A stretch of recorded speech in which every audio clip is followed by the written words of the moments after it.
ram nít la ngai lo ting chu ni tin e nai pe noi rin thi ma in vai so ta lo di kem na sim thi pui ang hung rang hot sin khom ran nung le ma Krista na mi zui si til cha tho in ram thar min din pe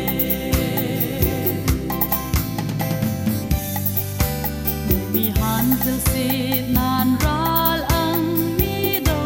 hai sin khom lal pa mi choi sang tu an ni lemma yel ma khom mangai le de na ram nun nge chu Krista nung chang put tu hai chung e chang ram ni tla ngai lo ting chu ni tin e nai pe noi ren thi ma in vai so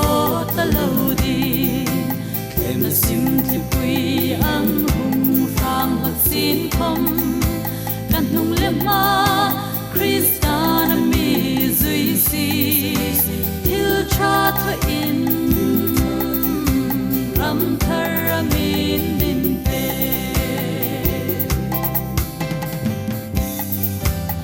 nam pe yang ai no Krista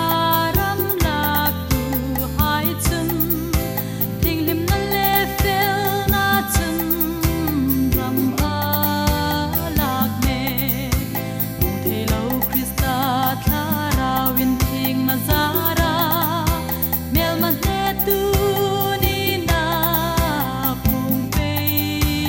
ei ti ram ni tla ngai lo ting chu ni tin e nai pe noi rin thi ma in vai so ta lo di kem na sim thi pui ang hung rang hot sin khom kan nung le ma Krista na mi zui si til cha tho in ram thar min din pe